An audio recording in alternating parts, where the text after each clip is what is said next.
te waxtaan bi yëpp toujours lu koy waral mooy xool li nga xam ne moo war a mën a jëmale suñu réew kanam rek ñu waxtaan ci joxe ci suñu xalaat donte suñu xalaat nekkut sax xalaat boo xam ne mooy bi gën waaye am nañ yaakaar ne dina am benn njëriñ bu ndaw daal waaw parce que réew moom boo fa bokkee lu koy doxal danga cee war a participer moo xam ci jëf ci wax ak ci fànn yëpp c'est très important dama jàpp ne un vrai patriote war na am lum defal réewam waaw boo nekkee patriote war nga servir sa réew ak ci côté bu mënti nekkee nag waaye dafay fekk mu nekk côté bu positif ci côté yëpp waaw sur tous les plans kon ñi fàttali mbokk yi ne ñoom mën nañoo partager vidéo yi waaye tamit ñu aimé page bi ci YouTube bi OSR officiel su ko defee ñëpp mën a jot ci kàddu yi donc dañoo bëggoon a waxtaan rek ci arrestation yi nga xam ne temps yi dafa am Sénégal bu ci njëkk mooy notre compatriote ki nga xam ne man dama ko respecté trop ndax engagement yam muy Guy Marius Sagna defe naa ne nit moom boo koy seede da ngay seedeel li nga xam ne moom nga xam ci moom comme li alxuraan wax ne wama shahidna illa bima alimna donc Guy Marius Sagna ku ko xam ne xeexkat la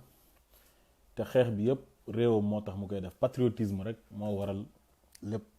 parce que li ko ciy fekk nii yëpp tey ji bu toogoon këram di naan attaayam wala mu dem uti lu muy def ne sama yoon nekkut ci réew mi toog noonu rek defe naa ne kon lii mën na ko bañ a dal waaye gis nañ ne chaque manifestation ci ñuy nekk ci kanam lay bokk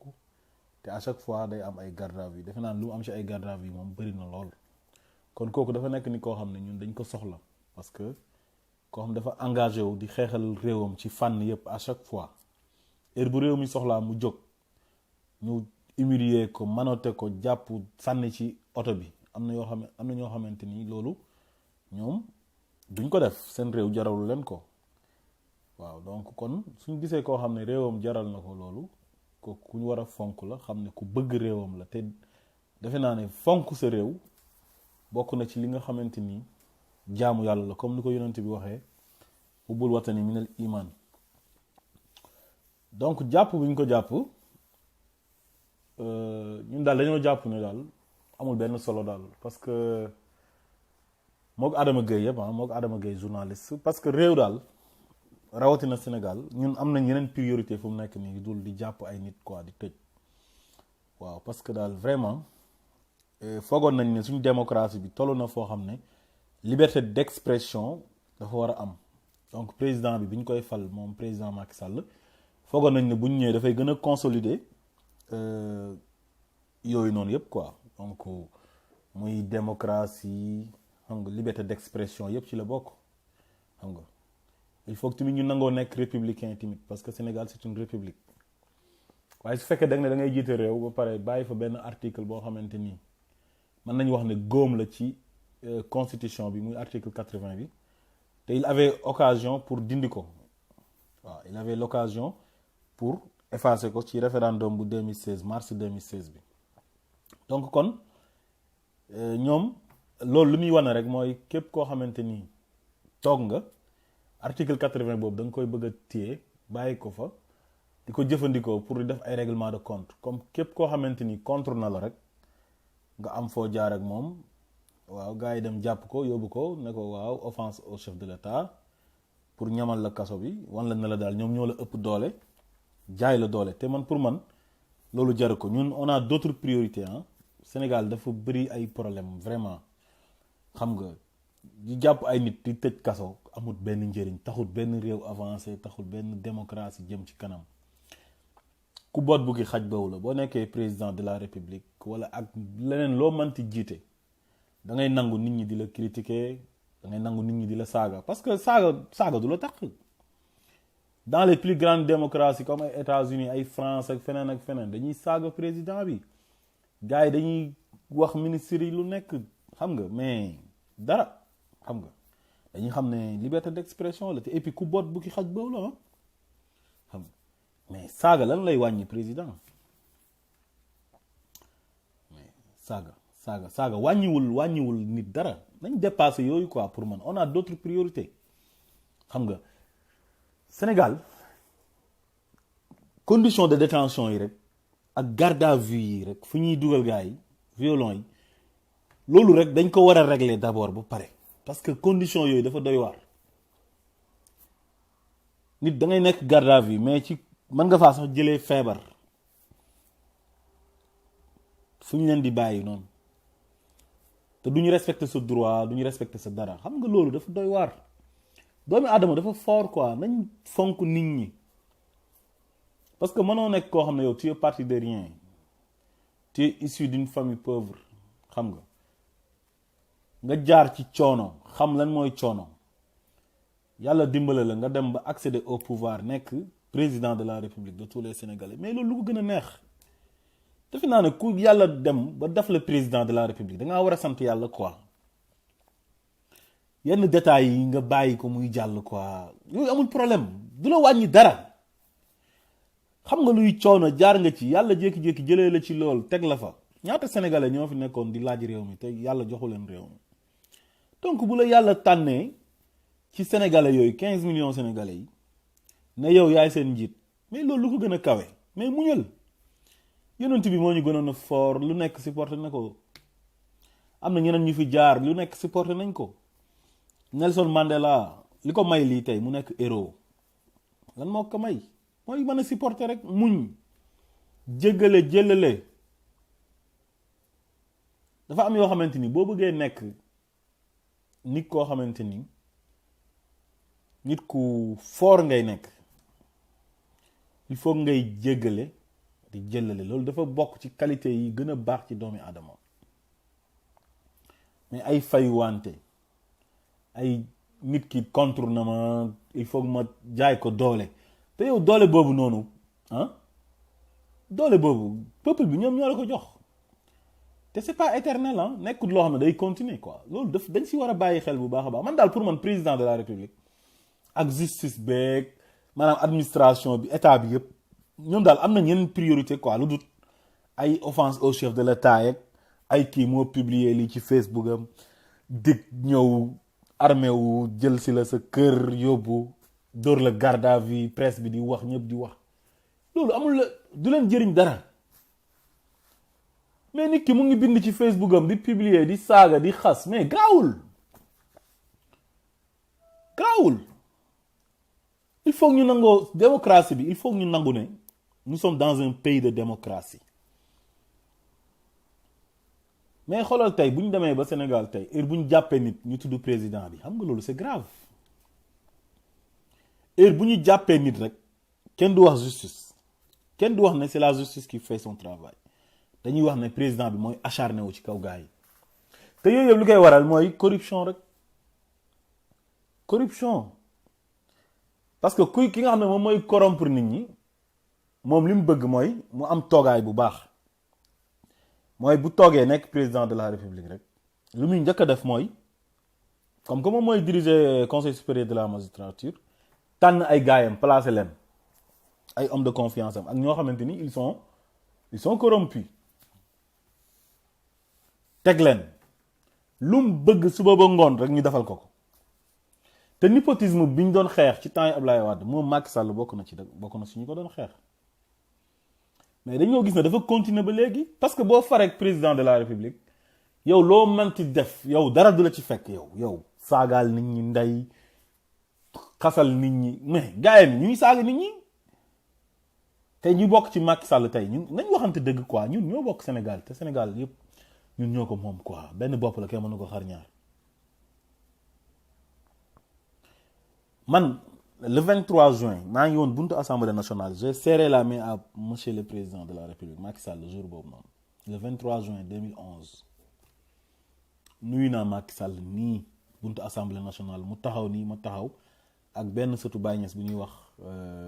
Baye Mbaye Niass sama xarit ma koy nuyu au passage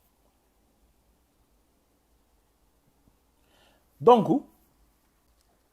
yàgg dund nga injustice ci temps yi Ablaye Wade biñ doon mënee combat bi ñun dañ daan gisante tey jii li ngay def yépp di ko cautionner di ko appliquer di continuer yaa ngi ko doon kaas démbo waa léegi boo ñëwee doo dindi loolu ngir yàlla mais nekk fii di fay wante jël justice bi instrumentaliser ko xam nga tànn sa procureur teg sa waa kër yi bu ñu defee dara luñ mënti def kenn du leen def dara mais il suffit que kenn contre na la bokkul ci yow bu sëqatee sax dinañ ko jàpp tëj ko ci kaso gi quoi. Macky Sall boo ko contré billahi boo sëqatee sax procureur dina yónni waa DIG wala mu yónni waa brigade de recherche gendarmerie ñu ñëw jàpp la mu dem uti ji lu mu la inculpé mu soog a uti inculpation mais loolu lu ko jar lu tax ñuy attardé wu ci ay jàpp ay Guy Marius Sagna ay Adama Gueye mais est-ce que ñëpp mën nañoo ànd ak président de la république ñëpp mën nañoo ànd ak moom mais yàlla sax ñëpp gëmuñ ko am na ñoo xam ne gëmuñ yàlla mais àdduna bi mënoo nekk fii na yow kenn du la contre ba pare boo ñëwee di oote démocratie di oote ay bonne gouvernance ay équité ay égalité di nax nit ñi yooyu amut égalité amut Sénégal népotisme moo fa am te loolu dañ kaa seetlu woon ci nguuru Ablaye Wade gi doon ko xeex Macky Sall bokkoon ci ñu porté woon combat bi di mener combat bi ñu doon dajee sur le terrain mu joteeg Ablaye Wade ñëpp faral ko ñu xam ne dañ ko tooñoon parce que moom li mu doon oote transparence la doon oote assemblée nationale la nekk ne Karim Wade ñëw pour leeral gestion wu ANOCI bi ñu jàpp ko bundu xataal ko dax ko assemblée nationale mu démissionné injustice boobu noonu sénégalais yi xeexle ko ba fal ko mais boo ñëwee ngir yàlla nag delloo ñu laa monnaie nag man daal damaa jàpp ne nit daal da ngay gore quoi xam nga mënoo nekk fii nit ñi jàppale la nga doon dund injustice démb ba pare tey nga nar a indiwaat la même chose quoi mais nañ bàyyi li ñuy def nii quoi nit gis nga gor ci wax ja nit lépp loo wax da nga kaa war a jëfee même donte da ngay dee noonu loolu mooy gor nit ku gore dëgg yaa ayyuha allazina amanu lima taquluuna ma la taf'alun kabura maqatan inda allahi an taqulu ma la taf'alun yàlla dafa fonk kàddu rawatina ak kàddu président de la république njiit parce que yooyu du affaire yi caaxaan quoi ay affaire yi jiite nii nit xam nga tey moom kàddoom ak man sama bés du benn moom bésam la ñuy gën a considérer su waxee su digaatee man ma digaate bésam la ñuy gën a bàyyi xel parce que moom moo njiitu réew mi man du ma dara ci kanamam kon nag yenn cër yi bu la ko yàlla joxee il faut ngay bàyyi xel Guy Marius Sagna c'est un patriote ñoom toujours dañuy défendre l'intérêt du peuple te ci xeex yépp nga koy gis ci combat yépp quand il s'agit de l'intérêt du peuple yaa ngi ko fekk mu nekk ci kanam mais kooku c'est une personne boo xamante ni dañ ko war a respecter jox ko cër xam ne kii patriote la gëm na réewam mais nekkul na yow daf la contre mais ni ngay doxalee ak moom ni mu gisee moo àndut. Adama Gueye la même chose bi fi Abdoulaye Wade nekkee tëj nañ fi Madiambal Diagne ci article 80 El Malick Seck xam nga ñëpp doon ko kaas di xeex ak ñeneen tëj nañ leen ci article 80 mais Macky Sall bi mu ñëwee Omar Sarr lañ njëkk a tëj ci article 80 Omar Sarr bu PDS parce que nee nañ dafa saaga Macky Sall quoi. man de sama dëgg laay wax man su ma nekkoon président de la république nga jàkkaarloog man nii face à face nga ne ma diw ma ne leen naam nga ne ma sa nangamu ndey wala sa nangamu baay sama yoon nekku ci mais du ma taq man loolu mooy acte de grandeur quoi dañ lay wax ju ñaaw nga bañ kaa sax dégg quoi yow yonent bi am na benn waay boo xam ne dëkkandooram la woon da nga daan jéem a naqaral di ko tappaas chaque jour quoi di ko provoquer pour joteeg moom buy génn di buntu këram di dem ci jàkka ji di julli ji mu jël mbalit tuur ko foofu noonu quoi pour yonent bi jaar ci mbalit mi mais moom bu ñëwee day ñëw teg gi dànk dem yoonam mosu ko wax dara benn jour mu toog lu yàgg waa ji tuur mbalit quoi moom gisul mbalit mu laajte mu ne anay waa ji doon tuur mbalit mi fii ñu ne kooku de dafa feebar mu ne ah bon ñu ne ko waaw mu ne ah xaaral ma dem seet ji ko xoolal loolu lan moo gën a rëy loolu acte de grandeur boobu mu dem seeti waa ji ne ko damaa déggoon ne da ngaa feebar dama la gëj a gis ma ñëw seet si la mais waa ji boobu la tuub xam ne kii maanaam grandeur gi nekk ci moom amul fenn ça n'existe nulle part. Mandela dëkkam la nekk apartheid am fa ñu xañ leen seen ay droit di jàpp nit ñu ñuul ñi di rey di leen massacrer di wax naan place bii nii nit ku ñuul waru faa toog ku weex a fay toog xam nga discrimination bu mag a mag am fa mu koy xeex ñu jàpp ko ci tëj ko 26 ans mook jabaram di leen toroxal di bundu xataal mais bi mu génnee ñu jox ko réew mi lu mu njëkk a wax mooy ne moom combat bi mu doon mënewu ko pour nekk président de la république mais moom c'est un patriote dafa bëgg réewam ba pare bëgg égalité am ci réew ma amul ay der bu weex ak bu ñuul nag ne tolloo nekk benn ñu fal ko ba pare mu jekku am occasion pour fayu venger wu ci kaw tubaab bi mais defu ko daf leen wax ne nañ nekk benn ñun ñëpp te pourtant bu doon keneen mën na wax ne ah ñii dañ maa jàppoon toroxal ma waaw léegi damay fayu ci ñoom après day gën a garaaw rek te Macky Sall c'est ça qu'il est en train de faire mu commencé ko ci Karim Wade damaa nekkoon ak papaam oo ko assemblée nationale papaam dàq ma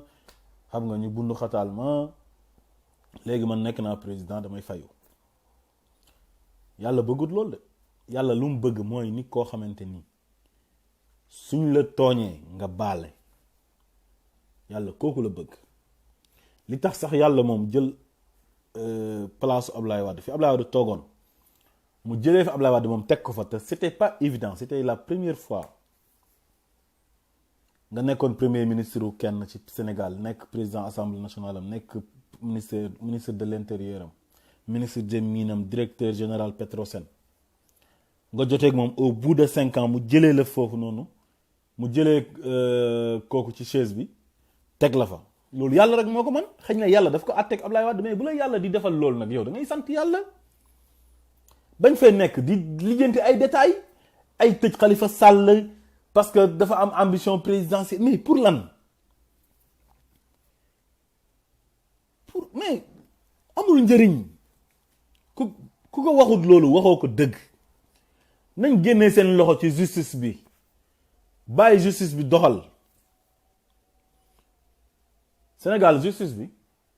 chaque jour dañuy wax naan justice bi jaarul yoon jaar na yoon si ñun ñu simple ñii quoi nit ñu simple ñii nga xam ne kenn xamuñu tey jii buñ jotee woon ak nit nii comme suñ morom koo xam ne moom it ku oyof mbubu la nit ñun dinañ ñu àtte wax dëgg yàlla àtte bu jaar yoon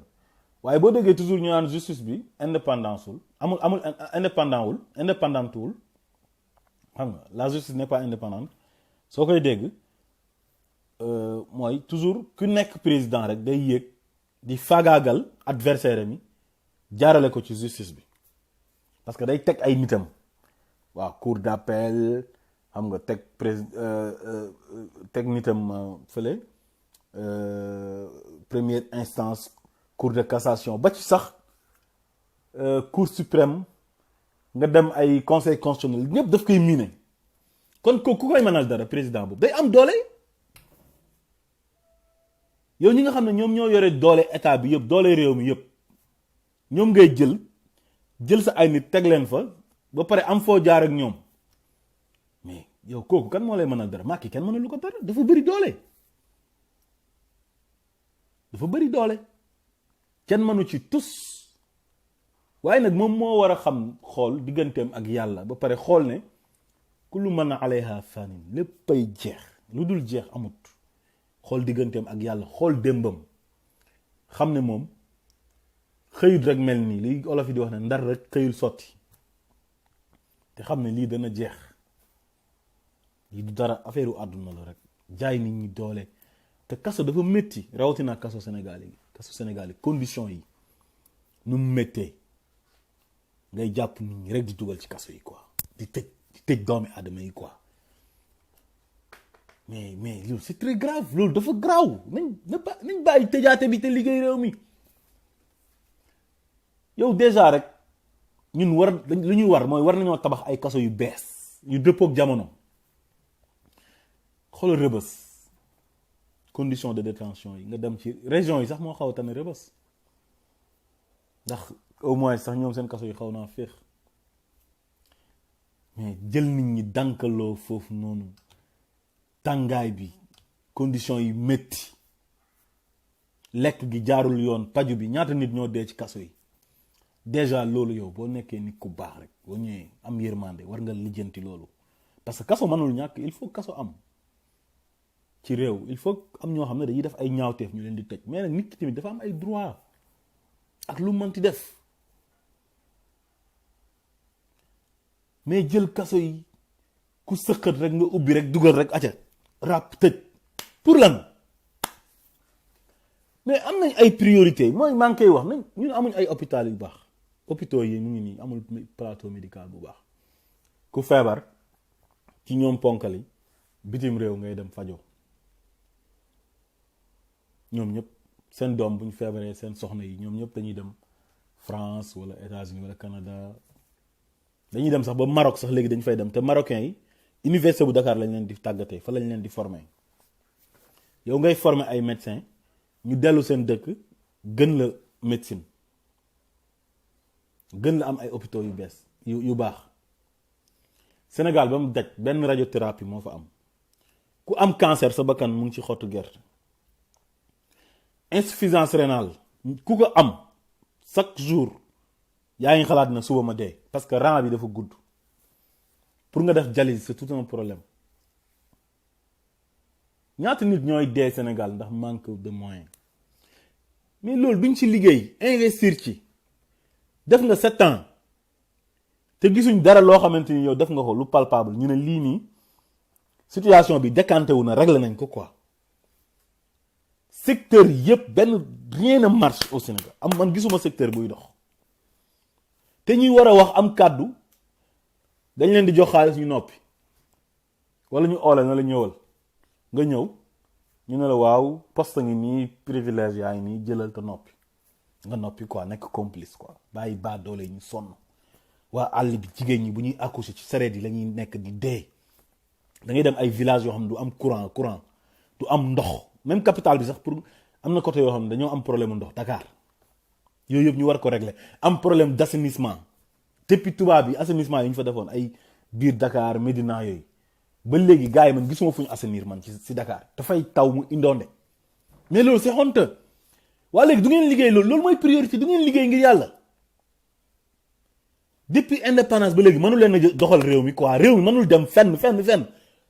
potentialité yëpp am fi man maa ngi doon waxtaan sama benn xarit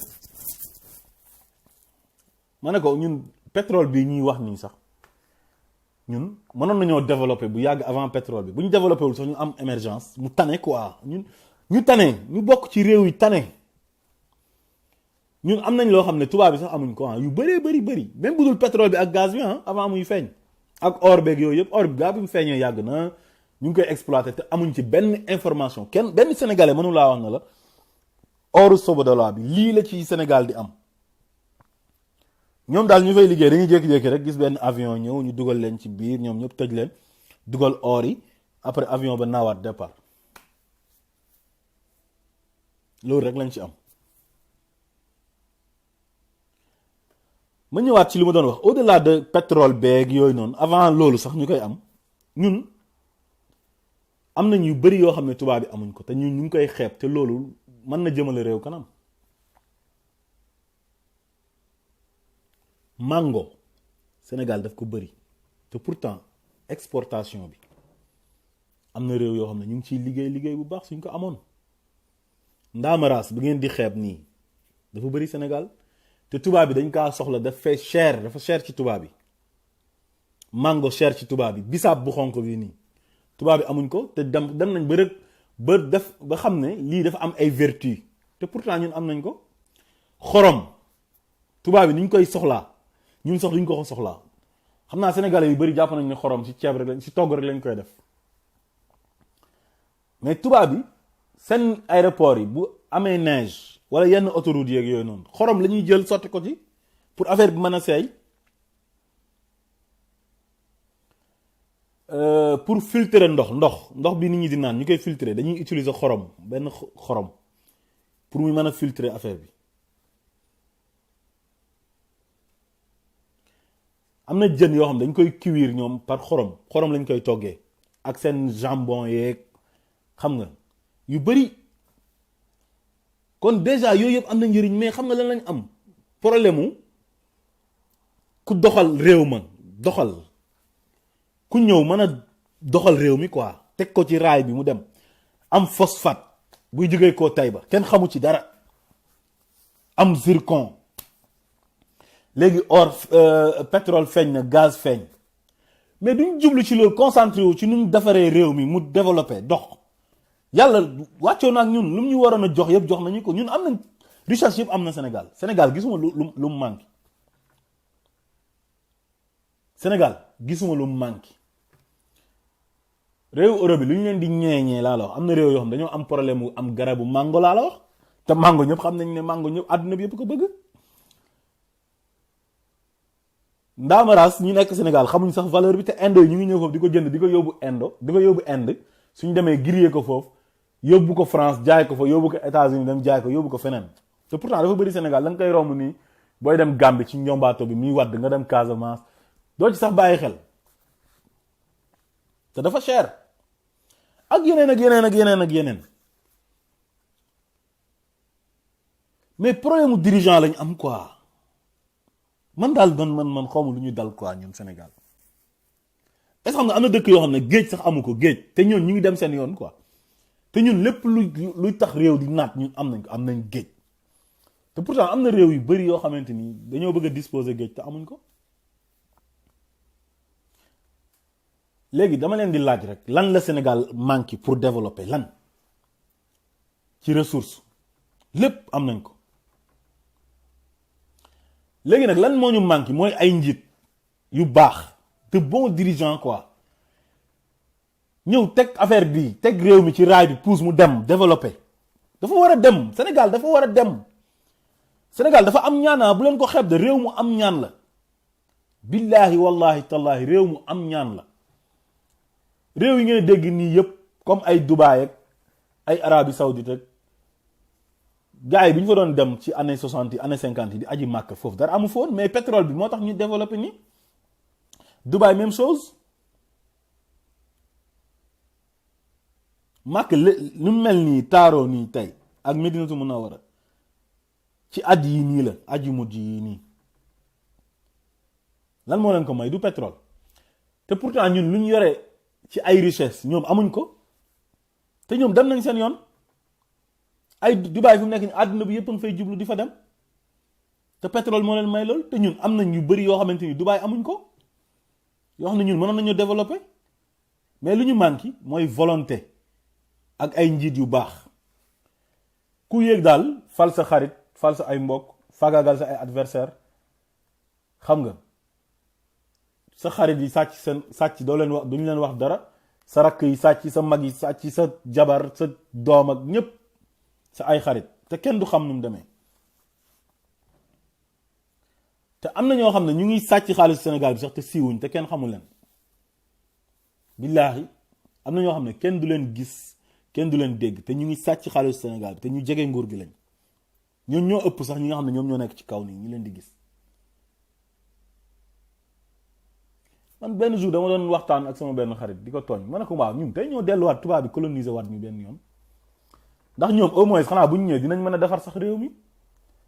waaye ñoom jox nañu indépendance depuis 60 te mënuñoo dem wala ñu dem loué boog benn comme ni ñu daan demee di jël ay entraîneur tubaab léegi sax na ndax jël nañu entraîneur local Aliou Cissé comme ni ñu doon demee di jël ay entraîneur tubaab ñuy ñëw léegi tey ñoo dem jëli ji benn tubaab loué ko ne ko am indil sa gouvernement nga doxal ñu koy fay par weer quoi mu ñëw di ñu doxalal réew mi comme gars yi mënuñoo doxal réew mi 60 ba léegi dafa yàgg quoi ku ñëw rek def lu la même chose ngay répéter quoi jàpp nit ñi tëj sàcc xaalis féeteeg sa waa parti am sa ay partisans xam nga ba kañ quoi ba dafa doy dañoo sonn nañ bàyyi Guy Marius Sagna bàyyi Adama Gueye te jublu ci priorité bi xam nga jublu ci mbay mi ñu leeralal ñu xaalisu pétrole bi fu ko Aliou Sall dugal mu génnee ko ñu teg ko ci yoon place foofu place Aliou Sall la nañu waxante dëgg tey jii Aliou Sall lim def nii maa bëggoon mu nekk ci opposition bi kenn laa ilaha illallah dañ koy tëj ba damm caabi ji ku noonu jugé nañ ko ba tëj ko soo moytuwul 50 ans sax lañ koy tëj wala ñu def ko na ko haute trahison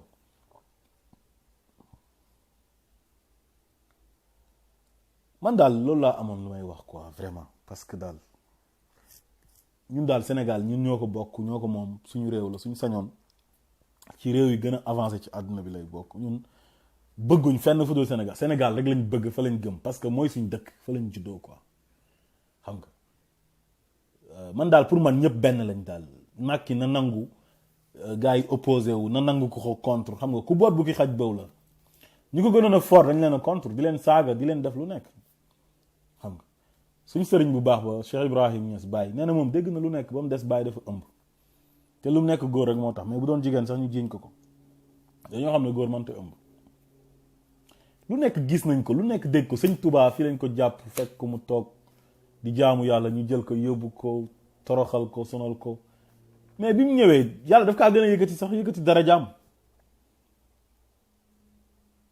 loolu moo tax mu am lii mu am nii tey képp koo gis mu am gannaawam rafet mu am lu rëy nekk symbole nekk héros xamal ne dafa nekkoon nit koo xam dafa amoon grandeur bu nekk ci moom daf doon muñ di jéggale di jëlale ñépp nag muy yonenti beeg muy sëñ Touba yeeg muy Cheikh Ibrahim Niass ak Nelson Mandela yeeg Gandhi ñeneen nag ñëpp ponkal yëpp ay Yasser Arafat ñun dañoo muñ quoi moo tax ñu dem ba nekk ay héros ñëpp di leen roy ñu nekk royukaay te pourtant Macky Sall amoon na occasion boobu yow ñëw nga fekk réew mi xam nga nekk ci yenn conditions yoo xamante ni neexutoon ñu bëri ba tax ñu sanctionné Ablaye Wade mais boo ñëwee yow yëpp faxas ko nga indi lu bees mais ñëw indi laaj ñu waa génération 60 bi ñu nekk fi di defaat la même chose quoi man bi ma ko déggee benn jour mu taxaw Grand Théâtre naan gars yi seen yaram yi dafay xasan ay fa fañ fa wàccacco ma ne xool kii politique yu yàgg yi muy def yi dafa yàgg quoi c'est dépassé depuis temps yi Senghor Abdou Diouf ay tëkku gars yi ay naan ak façon discours bi quoi ay sama gars yi dama ne xaw ma yooyu xew na léegi xam nga moo xew ñëw xool ñi nga xam ne ñoom am nañ xam-xam mën a jëriñ réew mi moo xam ne ñoo ànd ak yow moo xam ne ñu laa contre nga intégré leen ci réew mi ñu liggéey ku nekk am lu mu apporté nga yemale ñëpp Sénégalais yëpp nekk benn nga démissionné à la tête du parti joxe ko parce que mënoo nekk président de la République ba pare nekk chef de parti parce que boo nekkee chef de parti rek yaa ngi far boo nekkee chef de parti da ngaa far waroo far da ngaa war a tëddee njaaxaanaay nekk le président de tous les Sénégalais te loolu ñun gisuñ ko ci sa waa ji gaay mi daal kenn du leen def dara ko te ñoom lu leen neex la ñuy def lu leen neex def am na benn xale bu jigéen bu ñuy wax Penda Ba génn na fi saaga toute la nation sénégalaise saaga toute une nation indi fi ay affaire yu ethnicité ay xawma pël njaago joola yooyu amut ñëpp ay sénégalais lañ ñëpp ay yem inna akramakum indallahi atqaakum ku gën a ragal yàlla rek yaa gën fii amut ay couleur ay kii dafa weex ak dafa ñuul wala kii pël la wala joolaa la soose te loolu gis nañ ko ci nguuru Macky Sall gi bi mu faloog léegi ay am na benn maire boo xam ne temps yi ci groupe WhatsApp yi la dugal benn voix parce que Ousmane Tounkara daf doon def ay révélation donte loolu ànduma ci dama koy wax Ousmane Tounkara lu mu def noonu man ànduma ci parce que yooyu pour man amul njëriñ daal ay divulgue ay wax yu ñaaw man pour man amul njëriñ nit mën nga xeex ba pare di wax dans le respect di wax xam nga di wax ci yar ak teggin daal mais tudd ay tournant diw lii la pour man loolu amul njëriñ quoi xam nga man loolu ànduma ci mais maire boobu lu mu def c'est très grave moom tamit parce que dafa génn tudd Sidy Lamine wane na ñoom ñoo ko rey xam nga donte yàlla mooy rey nit mënul rey kenn mais wax yooyu dafa grave c'est très grave kon ñi bokk ci moom toujours ñoom ñu ngi def yu garaaw a garaaw te dara du leen dal dara du leen ci fekk Penda Ba boobu noonu dañ kaa génnee kaso te ni mu génnee kaso ñëpp xam nañ nu mu demee parce que boobu Ami Collé lañu waxoon ne dafa def offense au chef de l'État ñu jugé ko tëj ko léegi far Penda Ba ñëw it def li muy def mënuñ ko woon a ñàkk jàpp léegi nag ñu ne léegi gracier nañ leen mook Ami Collé ñu boole ak Ami Collé génne quoi parce que mënuñu woon a génnee Penda Ba rek bàyyi fa Ami Collé mais yooyu dafa garaaw nañ moytu yooyu daal vraiment te liggéey réew mi daal boole ñëpp benn xol yi nekk benn ñu defar réew mi daal yàlla xëpp na fa ay xéewal nañ ci concentré wu liggéey ci xam nga doté village yi nga xam ne amuñ courant ñu fexe ñu am ko ñi nga xam ne amuñ ndox ñu fexe ñu am ko defar tali yi yokk autoroute yi hôpitaux yi ñu defar ko mu baax am ay former médecins yi former ay agriculteurs xam nga àll bi yaatu na suuf si tàlli ñu former xale yi ñu dem ci àll bi bay ji tabax ay école ay université yu baax yu dëppoo ak jamono tabax ay école xam nga former ay professeurs dignes de ce nom réew loolu moo koy doxal quoi tabax réew mi tabax waaw jàng nit ñi jàng am xam-xam nag du dem toog baa ngi école rek di bind ay waaw nekkul da ngay jàng am bac wala am ay licence ak yooyu mais nit su fekkee soriwoo ci jàng ay école de métier mën nañ ko tabax nga nekk mécanicien tôlier wala plombier loolu xam-xam la maçon xam nga yooyu yëpp ay xeetu xam-xam la former nit ñi ñu am métier mais boo demee ci région yi comme ay Kaolack ak ay yeneen dëkk yi Louga ak Thiès xale yi ci Jakarta yi la ñuy nekk Jakarta ban njëriñ la am soo demee Dakar gis xale yi tamit yore ay mbuusu ndaamaraas yore ay mbuusu gerte di taxaw ci autoroute bi di jaay risque boobu xam nga ñooñu duñ ci am dara te risque lay nekk donte dañoo bañ a toog xam nga loolu moo tax xale yi buñ dajalee rek suñ amee xaalis dañuy dem dugg ci gaal yi ne man damay dem Europe même bu ma dee ci yoon bi sax garaawul quoi parce que loolu risque la ñaata xale ñoo des ci Méditerranée bi xam nga ñaata xale ay africains ay sénégalais tey jii bu ñu doon compter sénégalais yi des tey ci ndox mi Méditerranée bi dee man mii am na ñu ma ci xam ñu bëri lan moo leen ko waral est-ce que di nga gis benn xale bu tubaab boo xam ne day jël gaal naan day dem Afrique moom su bëggee tukki dem Afrique passeport am lay jël rek dem dugg avion dem Dakar wàcc kenn du ko laaj visa kenn du ko laaj dara séjourné ba heure bu mu ko neexee mu ñëwaat te ñun suñ passeport mënut loolu te passeport la rek léegi ñu ne ñoom seen bés ñu fexe ñoom ba seen bés gën suñ bés te loolu suñ gars yi ñoom ñoo nangu loolu lu tax seen bés di gën suñ bés seen bés mën a dem fu nekk ñoom ñu am doole ñi ñoom di demante comme ay États-Unis ak ay France ak ay Espagne yeneen Union européenne bi ñoom ñu ngi demante ñoom di dikkalante di dem fu leen neex fu ñu bëgg a dem fa ñun mënuñ loolu dañ xolaat loolu yooyu yëpp ay liggéey la rek nit waroon nangu kenn gën la xam nga colonisation bi jeex na yooyu yëpp jeex na nañ am fulla am fayda xam nga liggéey suñu réew am fulla bu baax a baax ak fayda fexe xale yi am liggéey exploiter ressources yi fa nekk jaarale ko ci yoon teg ko ci yoon jiital intérêt Sénégal su ko defee Sénégal naat jëm kanam waaw encore une fois daal fu ñuy jeexalee mooy nañ libéré Guy Marius Sagna bàyyi ko mu dem ci njabootam nañ libéré Adama Gaye bàyyi ko mu dem ci njabootam te bàyyi affaire yooyu amul benn njëriñ amul benn solo day tax xol yi di gën a tàng nit ñi di mer te réew boo ko jiitee dangaa war a fexe nit ñi seen xol yi di sedd xam nga ñëpp nekk benn cohésion am loolu moo am solo quoi waaw kon ñu ngi leen di remercier bu baax a baax donc yéen ñi doon bàyyi xel ci live bi di leen gërëm di leen sant kenn amul seen fay parce que vraiment nit di toog di wax koo xam ne amul xam-xam amul dara day wax nii rek ngeen bàyyi seen temps di ko bàyyi xel loolu tamit lu rëy la c'est à saluer kon ñu ngi leen di gërëm di leen sant di leen jox rendez-vous di leen wax nag encore une fois il faut partager les vidéos waaw il faut les partager xam nga ñi live ñëpp di wax yi am njëriñ nañuy partager seen live yi di partager vidéo yi ndax nit ñëpp di ci mën a jot waaw parce que wax yi nu mu mënti mel rek dina am ñoo xam ne dinañ ci jëriñu waaw kon ñu ngi leen jox rendez-vous beneen yoon asalaamaaleykum wa rahmatullah